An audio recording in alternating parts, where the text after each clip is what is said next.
Hello once again, and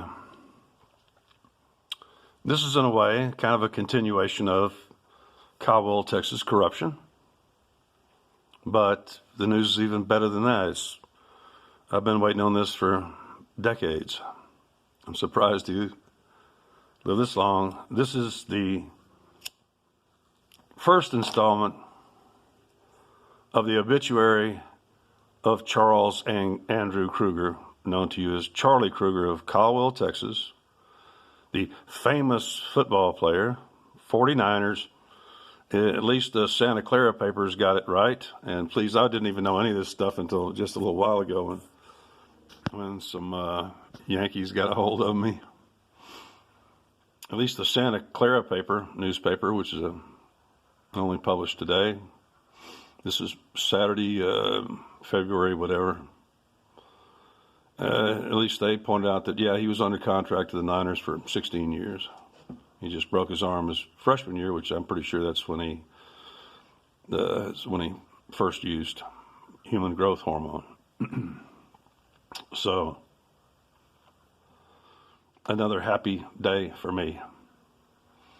For one thing, I'm legally entitled to at least half of his assets. If he didn't do a good job of tightening it down, I'm going after it.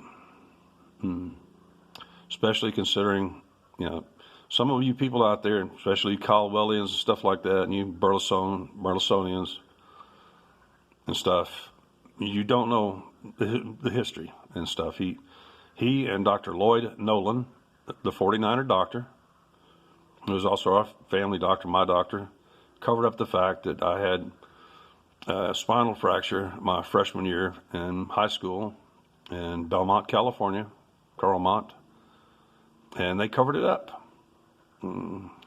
Anyway, I got to tell you something here to kind of, so you understand, is that it's kind of, from my perspective, it's kind of a one-way street. With maybe exception of my brother Jerry, who still keeps doing jerky things. I really hate my siblings. I hate my brothers. But every one of them, they, almost, without exception, when speaking to other people, they say very good things about me. They speak well of me, especially like, my oldest brother died, Billy Wayne. He used to go like, oh, I wish Kent would work for me and all this kind of stuff, and he's so smart and all this stuff. Yeah, that's what really makes it hard. And Charlie was one of the worst of them. He had this love-hate thing going with me for forever, when he just kept doing things that pissed me off and made him hate him and stuff like that. Also, his first wife, I don't know how his second wife.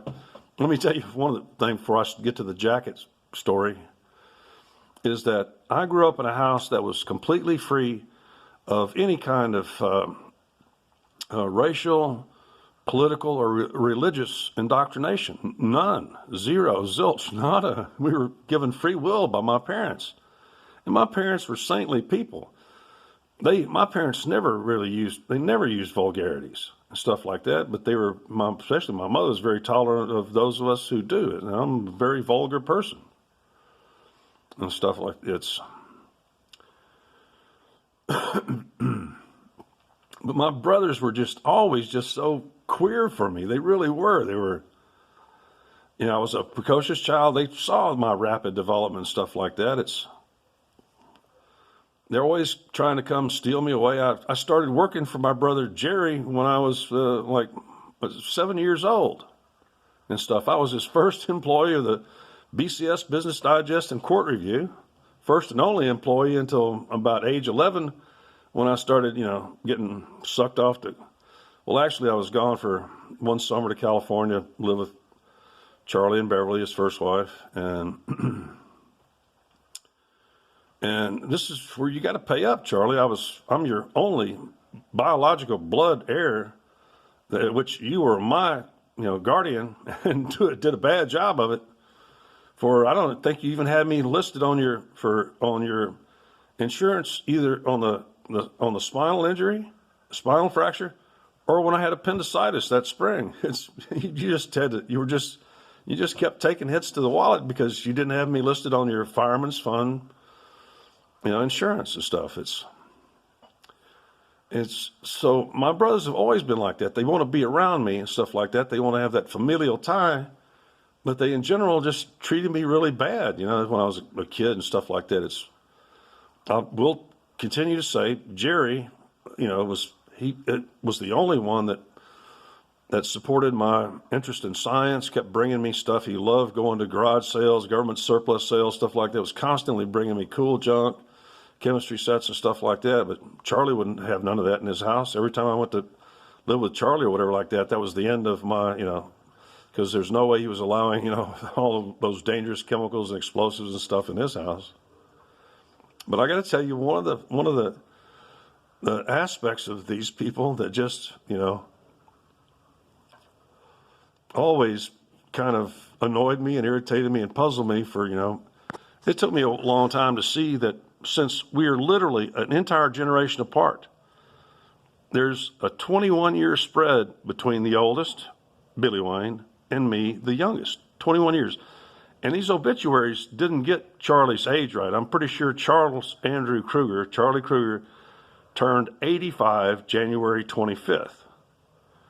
Now, Billy Wayne, he died just maybe about a month before his 87th birthday.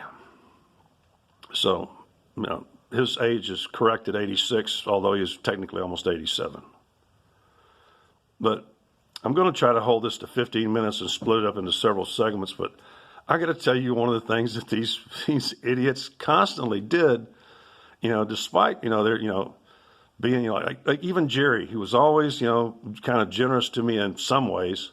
Well, let's start from when I first started working for Jerry, I worked the entire summer. I made a deal with him at first, 25 cents an hour.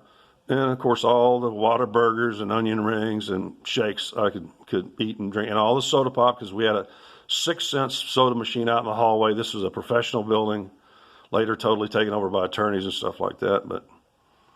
But after about 3 months, I went up to Jerry and I handed Jerry a sheet of my days and hours and 25 tabulation. I go, this is how much you owe me. You cut me a check now or I walk. And that's one of the reasons my brothers always loved me, was I was a total pistol. Before I tell you the jacket story, which I keep holding back, I got to tell you the story of when Charlie came in, blowing in from California. And I don't think he even didn't have Beverly with him that summer. He blew in for a little while, and he was driving that weird Buick Skylark convertible, blue, white top, and stuff, and coming in and, taking the kids out to the Rio there in College Station, which had the best burger. This was before Whataburger and stuff. I know this is cameras jumping all over the place because I'm tired. I should have gone to bed about an hour or two ago, but I've been kind of thrilled with the news and stuff. And by the way, those of you who are watching, this is going to expose the fact that my brother Charlie has been illegally collecting my sister Rhonda's share of oil and gas and giving it to her daughter, which was adopted out. And that's illegal. I just didn't move against him because it would disrupt payments for a sister that needed it. And actually, he's been giving money to that sister too and stuff like that. But she's near death anyway now. She's pushing about 78 or something like that, 79, 78, 7. But, I was almost forgot, what the heck was I saying? Yeah, I'm a little bleary-eyed.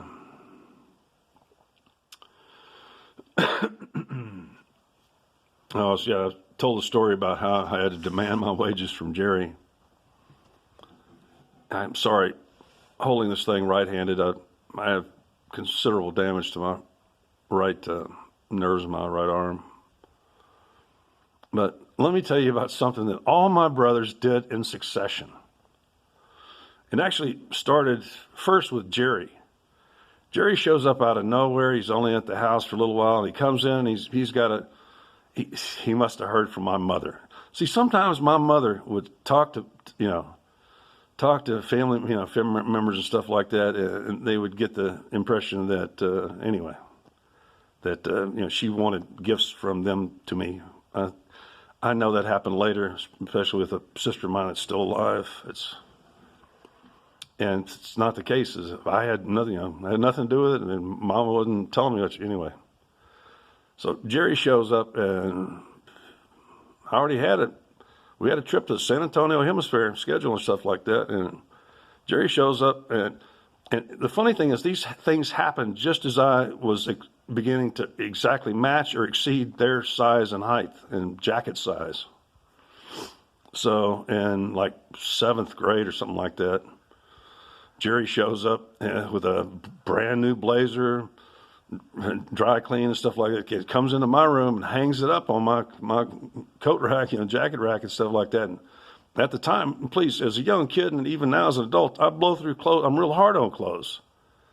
At that time, I grew so fast that, clothes often didn't last me 3 to 4 or 5 months before I outgrew them. So Jerry comes in there and he hangs up a new blue blazer. And actually, we had been instructed not to dress up for Hemisphere because they didn't want to make poor kids feel bad or whatever. And sure enough, Jerry leaves it hanging up there. But when the day comes, I put on a pair of slacks and a shirt and a nice, it wasn't a sports shirt, it was a dress shirt. And I went like, what the hell? That blue blazer's just hanging there. It's doing nothing except, it's got a dust cover. It's got a. And so I just, I put it on. When I came back, I had it dry cleaned and everything else. And sure enough, Jerry shows up about a month after that. He comes down to get the jacket. Why did he even leave it in the first place? I mean, like the guy's got his own, accommodations and stuff like that. You see where I'm going with this? From the start, it was clear what they were doing to me. They were giving me these. It's just kind of this old thing like, hey, well, here's this thing, but you kids don't touch that. This is a cultural thing that used to exist in the generation before mine. It's kids were given gifts and stuff like that with this, they're giving it to them kind of sideways, weird. And I tell you what, right now, probably some of the old timers in Caldwell are probably digging on insider stories like this. So anyway, that was 7th or 8th grade. So 9th grade, I go to live with Charlie and Beverly, and they needed me bad because their marriage was completely on the rocks, shambles. They needed a buffer, They needed somebody to, and Charlie was acting badly, and Beverly is still alive, and I got nothing good to say about her. She actually used a letter from me to her against Charlie in a court of law. She's a snake, so you're not getting a good review from me when you pass on Beverly Badgley of Beach City, Texas, and San Carlos, California, also Belmont. There's nothing I hate worse than some old school teacher that just can't stay away from kids their own life, although she had none of her own. Actually, she and Charlie, y'all may not know this, but Charles and Beverly had a child, but the child died, according to their accounts, of cystic fibrosis within 24 hours. She had her tubes tied, and that really turned Charlie off. But anyway, I can tell this is going to go probably 20 some odd minutes. So I get out to California, and sure enough, right off the bat, Beverly does the right thing because I'm growing so rapidly. I mean, gosh, by the time actually, as soon as I got there, it wasn't even my 14th birthday. I got there when I was still 13. Charlie had me put in the papers, which bounced to Sports Illustrated. That was my first international press, that I got, and it appeared on the Famous People page. I can put that up later if you want. Sports Illustrated. When I was 14 by the time it was published, but it says 13. And it was still a lie. It was an exaggeration by Charlie on how much I ate, and stuff. And they pointed out that I was 6'3.5". No, actually 265 pounds. No, actually by the time that was published, I was over 6'4" and about 270. No, I was still 265. It was so, since moving from my parents' house into their custody and stuff like that, their guardianship, and stuff. And this is at the point at which my dad knows he's dying from leukemia and isn't telling anybody. Dad was really on a crunch. And Dad expected me to help building my equity in this property that I live on that is rightfully 100% mine, which my family never messes with me about. I'm the only one that's ever put equity in this property, ever defended this property. It's mine. They don't challenge me. They don't challenge my right to control every inch of this property. For all you Hanyaks and Caldwell that think this property does not belong to me, you're full of shit. They don't own it. My family does not own it. I own it. And, it's all about the equity, baby, and all about who resides and defends the property. So, to continue, as Beverly went, and Beverly did the same thing to my sister back in when we came out in summer of '64. Actually, she dressed me real sharp then, and she dressed my sister like she was some homely creature from the 40s or something. Guy even bought her one of those little box purse. Oh gosh, just dressed her like an old maid, and my sister's only 2 years older than me. She was really, and my sister could kind of tell that Beverly really didn't want her. She wanted me and stuff. But I was there acting as, really hate all those lines and stuff, all those icons. But so we had pretty much two choices for clothes, which was Rochester's up in San Francisco, and for clothes and shoes. And my feet were already hitting 15s. I was about to hit. My feet were already bigger than Charlie's. She actually tried to loan me Charlie's suits and boots, shoes, and stuff like that, and they were too big. I mean, they were too small. I was bigger than Charlie when I was. Actually, by the time I was 14 years old, I was already taller than Charlie, and that was after he'd taken human growth hormone. And my chest was too big my shoulders were too big for his suits and stuff like that. And my feet Charlie only had about size 12 feet or something like that. Yeah, about size 12. But Beverly she went out of her way to buy some of them old, the Oxford style shoes that have those little holes in the, I don't know what you call it, the wingtips, just to try to make me, and she went with me to the eye doctors to make sure, it just insisted I was wanting kind of a cooler, I wanted, wire frames because they looked better, but she just insisted, no, this will be more durable and stuff. Get me those real old black horn-rimmed glasses. She was, at that point, she was trying to make me just look as bad as possible. But, San Francisco Peninsula is a cool, foggy place.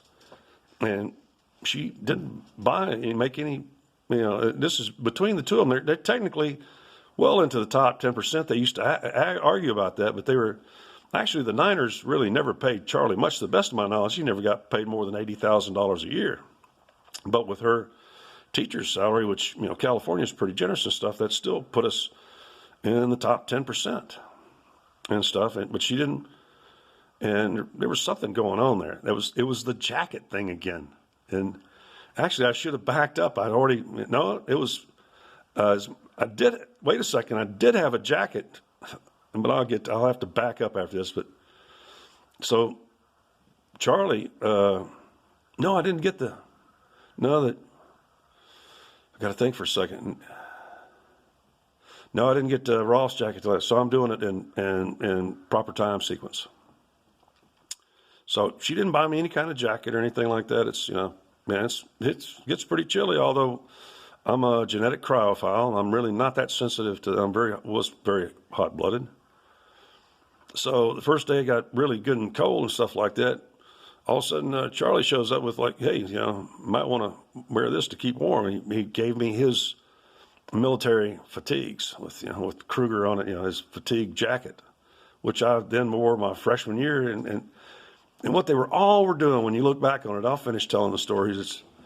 They were all wanting to, because they knew people were going to be taking my pictures and stuff like that. They all wanted me to be photographed wearing their jackets. It was their ego-driven need to be seen. And then they would tell people, oh, he stole that from me. That little dirty bastard stole that. No, I didn't. Every one of them, they play the same game, the jacket game. It was their way, their weird, convoluted way of going like, I love you, kid. But then they were always like trying to be real hard on me, which is kind of, I guess, in a way good because I hate them and it may be a very strong person. With all this, it taught me to always be leery of the games people play. And I'm explaining right now the jacket game in my family, which I don't know where they must have picked it up from football or some crap like that. I know pretty good because my freshman year at A&M, a friend of mine, Terry Crownover, asked if he could have my last high school jersey. And out of respect for my teammate, I didn't want to give up that jersey. It was highly esteemed, it was kind of a test of his, of our friendship, which then he later invited me to Lafayette and his family and stuff like that and to hang out with the wealthy people of Lafayette, Louisiana. Or was it Lake Charles? I can't remember. But I actually gave Terry Crownover my last, Carlmont football jersey, which was given to me. I gave my last A&M Aggie helmet to my best friend and attorney, Bruno. So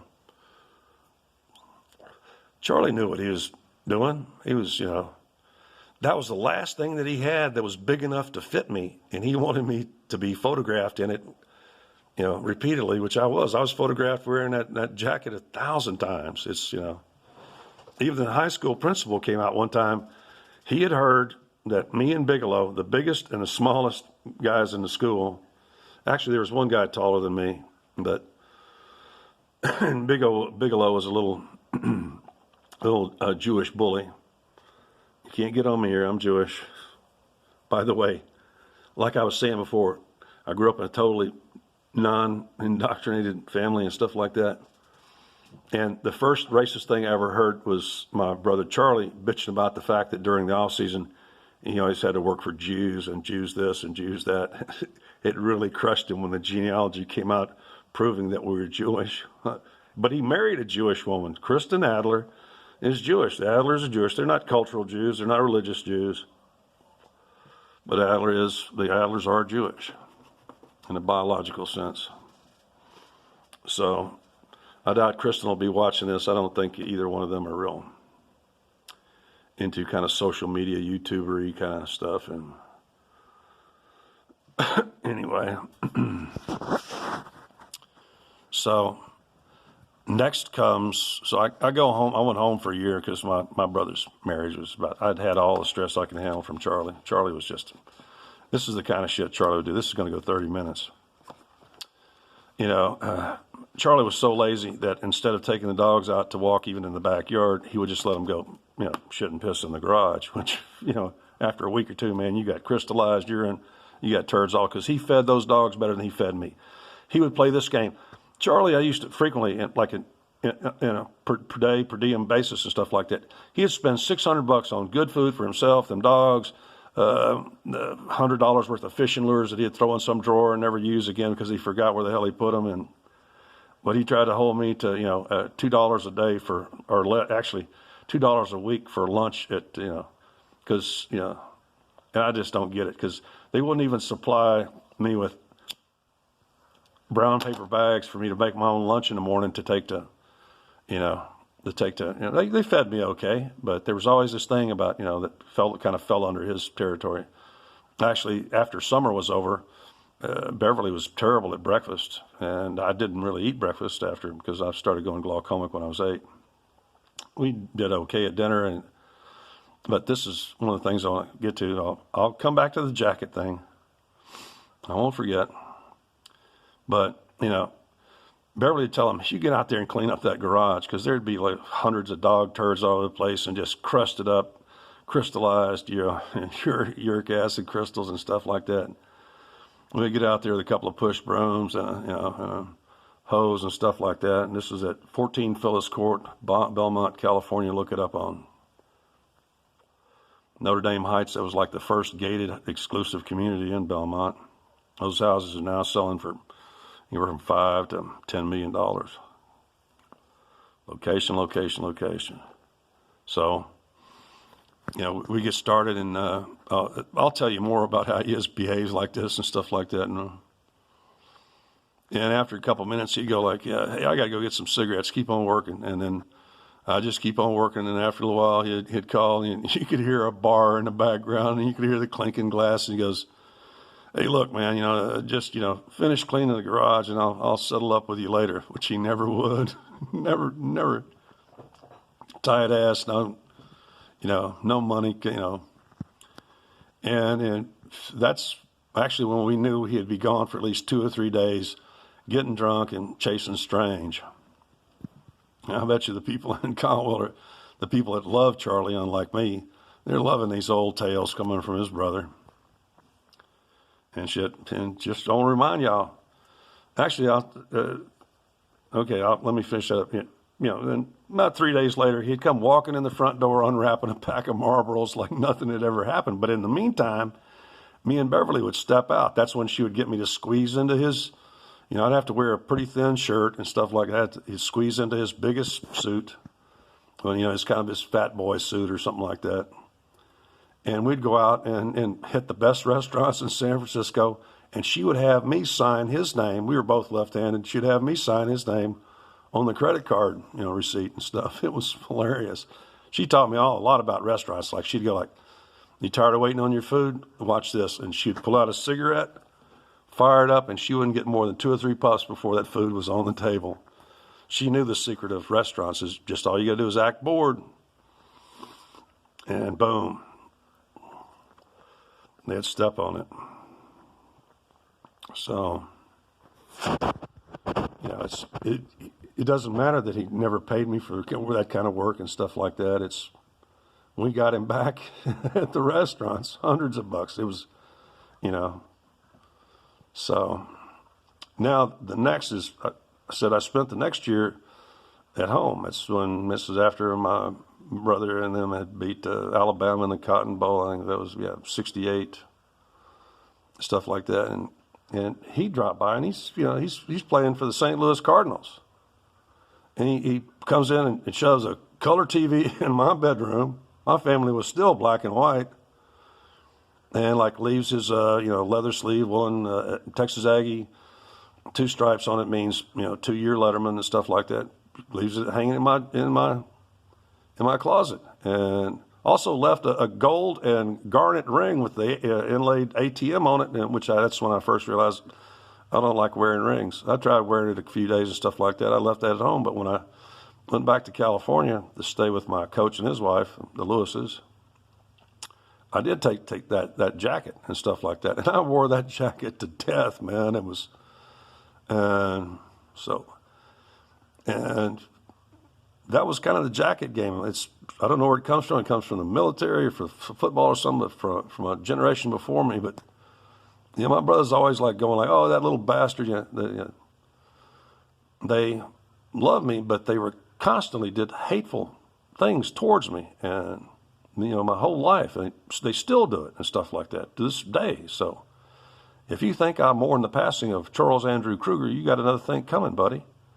You didn't know him. You didn't know what a complete asshole he was. That's why he has no friends, none. That's why there will be no memorial services. Just like my brother Billy Wayne, I talked to Emma Sims' daughter and stuff like that. I'm pretty sure that they had to compensate, pay all her. They had to pay people to come to my brother Bill's memorial service. So this is really just chapter 1 of the obituary of Charles Andrew Kruger, who died Friday at home he should have already had a quadruple bypass, and he had kidney failure from a lifetime of taking drugs. He was a severe drug abuser and alcoholic and other things and stuff like that. And if you think I'm not going to move against if you think I'm not going after what he owes me and stuff like that, you're wrong. It's because actually he may have actually included me in his will, because that's what I've been trying to make on this, is that he's always had this this love-hate thing for me. I'm at 30 minutes. I got to go.